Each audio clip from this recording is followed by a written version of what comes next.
As basketball fans, we like to think that given the opportunity, we could run an NBA franchise just as well, if not significantly better, than actual teams are managed. In reality, the closest the vast majority of us will ever get is through games like 2K.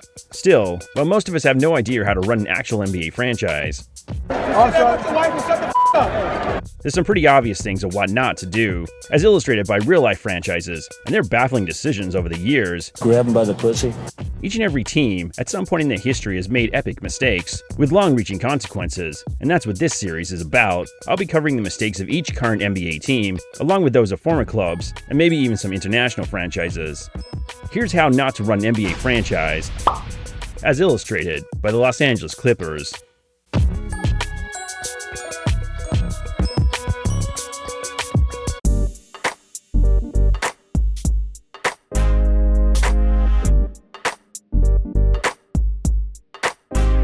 Dominique Wilkins was basketball in Atlanta throughout the mid-80s and the early 90s, but in February 1994, that all came to an end when he was traded, along with a 1994 first-round draft pick to the Clippers, for Danny Manning. At the time, Wilkins was 34 and in the last year of his contract. The Hawks were reluctant to re-sign him. Instead, they wanted to try and gain some compensation for him, rather than see him walk in free agency. Conversely, Manning was eager to leave the Clippers, having grown disillusioned with team officials. He had refused to negotiate a new contract with Los Angeles, and was determined to leave in free agency after the 93-94 season. At the time, Manning and Wilkins had almost identical scoring records, averaging around 24 points a game, but Manning, the 1988 #1 draft pick, had yet to reach his potential, and was 7 years younger than Wilkins. For the Clippers and the Hawks, it seemed like a win-win situation, but ultimately, each team lost out in the deal. Both players left their respective franchise. Manning signed with the Phoenix Suns, while Wilkins signed a 3-year, $10.9 million deal with the Boston Celtics. The thing is, Wilkins had actually been open to re-signing with the Clippers.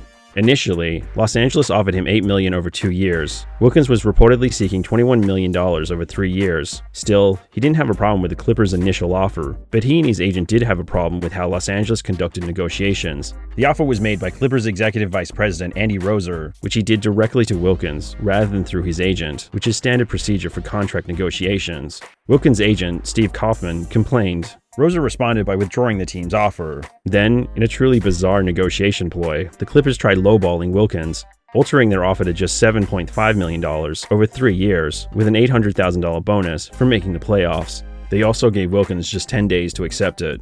Wilkins declined the offer. Pull your cheeks apart and stick it up your asshole. Ultimately, as a result of the Wilkins-Manning trade, all the Clippers ended up with was the first-round pick. The Clippers ended up using their 1994 pick on Greg Minor from Louisville with the 25th pick in the draft. Minor's rights were traded the next day, along with Mark Jackson, to the Indiana Pacers for the rights of Eric Piakowski, Malik Sealy, and Pooh Richardson.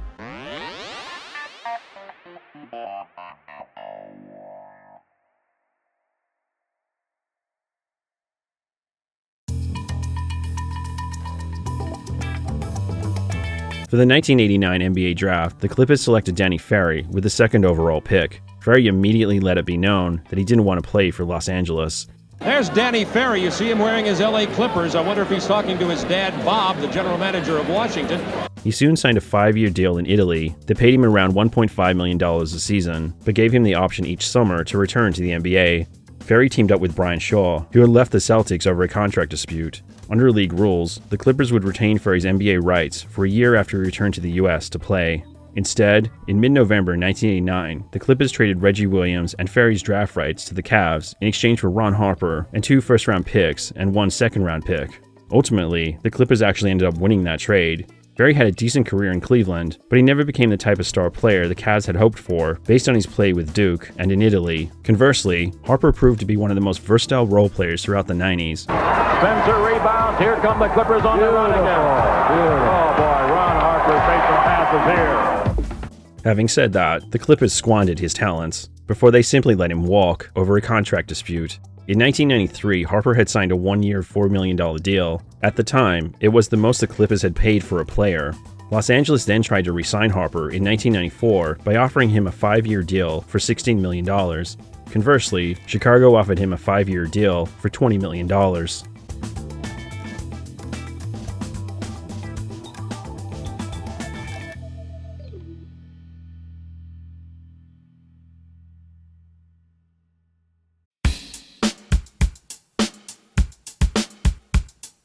Tom Chambers was drafted by the San Diego Clippers with the 8th pick of the 1981 NBA draft. Standing at 6'10", Chambers played center in college, though he predominantly played power forward in the NBA. He thrived in the position. Due to the Clippers' injury-riddled roster, Chambers ended up being the team's top scorer in his rookie season, with around 17 points per game, making 52% of his shots. The following year, the Clippers drafted Terry Cummings with the 2nd pick in the 1982 NBA draft. At 6'9" and 220 pounds, Cummings could play the 3, 4, and 5 positions, though he predominantly played power forward too. Chambers and Cummings played together for the 82-83 season, but the Clippers were unhappy with the results. Rather than wait and see how either individual, both in their early 20s, evolved as players, the Clippers felt that they had to choose between the two prospects as their starting power forward and franchise player. They chose Cummings, and in August 1983, the Clippers traded Chambers to Seattle for the natural center James Donaldson and the 1984 first-round pick. San Diego sent Tom Chambers and Al Wood to Seattle for James Donaldson, Greg Kelser, and Mark Radford. In Seattle, Chambers flourished and became a franchise player, becoming a 4-time All-Star and winning All-Star MVP honors in 1987. Just a year after trading Chambers, the Clippers gave up on Cummings after he failed to replicate the success of his rookie season. He was traded to the Milwaukee Bucks, where he became a 2-time All-Star. As for Donaldson, his time in Los Angeles didn't last long. It was memorable though, at least for Donaldson, for all the wrong reasons.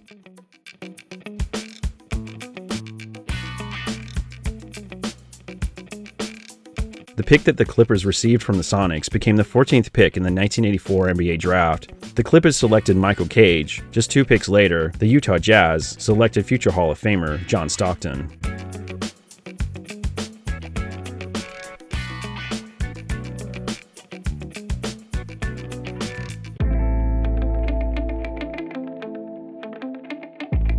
During the 2008 offseason, All-Star and Golden State Warrior franchise player Baron Davis left the Warriors and signed with his hometown team, the Clippers. He signed a 5-year, $65 million contract. It was supposed to be the start of something special, as Los Angeles' own franchise player, Elton Brand, was expected to re-sign and turn the Clippers into perennial contenders, but that partnership ended before it even started. Right before the start of free agency, Brand announced that he was opting out of his final year of his contract, worth $16.4 million, to give the Clippers more payroll flexibility in order to strengthen the team around him for when he later re-signed an extensive contract that would see him finish his career with the Clippers. In regards to strengthening the team, Brand specifically asked Clipper management to pursue Davis, and within 24 hours of Brand's declaration, the Clippers agreed to terms with Davis. ESPN.com's Mark Stein reports Davis has verbally agreed to a deal with the Clippers. It's a reported 5-year, $65 million deal.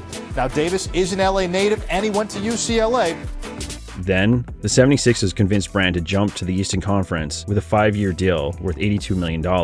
Even after the Clippers increased their final offer to virtually match Philadelphia's at an estimated $81 million over 5 years, along with a potential no-trade clause, Brand was determined to sign with the 76ers. The only explanation given for Brand's sudden departure came via an anonymous source, who simply stated that Elton wanted to go east. Davis was disappointed by Brand's about-face, but still committed to the Clippers, and it would be the worst decision of his career. Upon joining the Clippers, Barron's play took an immediate downturn. From the outside, it appeared to be due to laziness, as he seemingly lacked conditioning and just mailed in games. His subpar play and conditioning continued into his second and third seasons with the team. In December 2010, Clippers owner Donald Sterling began publicly taunting Barron from his courtside seat at Clipper home games, as Davis struggled throughout his least productive season since his rookie year. Sterling taunted other players, but none received it worse than Barron. At the time, Barron had missed 14 of the team's 25 games and averaged only 7 points per contest, while making a team-high $13 million, with another $29 million left on his contract. Sterling justified his heckling by saying that he's happy when the Clippers score and sad when they don't. In December 2017, Barron explained his sudden downturn in his play when he compared playing for Sterling to the movie Get Out, describing the Clippers' work environment to the sunken place.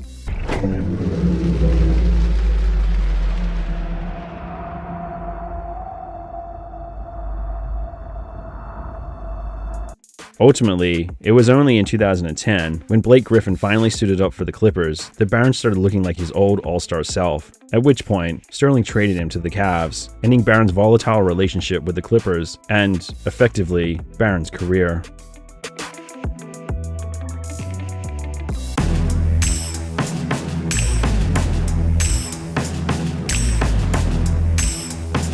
In 2011, the Clippers still owed Barron $13.9 million for the 11-12 season, so so they decided to trade him to Cleveland. In order for the Cavs to take the then 31-year-old and his contract, they wanted a first-round pick as well. The Clippers agreed to take Jamario Moon and Mo Williams in exchange for Barron and an unprotected 2011 first-round pick. Moon played just 19 games before leaving in free agency, while Williams began the 12-13 season as the third-best point guard on the Clippers roster, and he was soon traded to the Jazz, meaning that the Clippers had nothing to show for trading away Barron. Conversely, the Cavs used the Clippers' pick to draft Kyrie Irving, who went on to be named the 2012 Rookie of the Year. Had the Clippers not traded away Barron and that first-round pick, they could have built their team around a core of Irving, Griffin, Eric Gordon, DeAndre Jordan, Eric Bledsoe, and Al-Farouq Amino. Instead, the Clippers, that is, Donald Sterling, pissed away the team's #1 draft pick just to avoid paying Barron. Perhaps the only solace Clippers fans can find in this situation is that even if the Clippers kept that pick, they wouldn't necessarily have made the right selection, given their draft history, and Sterling's approach to the draft, and his overall approach to managing an NBA franchise. But more on that later. Much, much, much more.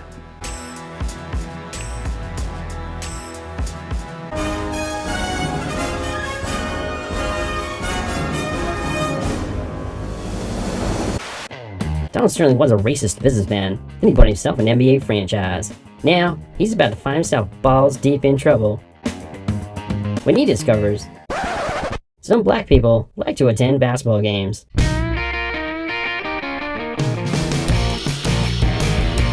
Donald Sterling is the dipshit racist billionaire who bought an NBA franchise, then tried to run it like a goddamn plantation. Rated PG-13.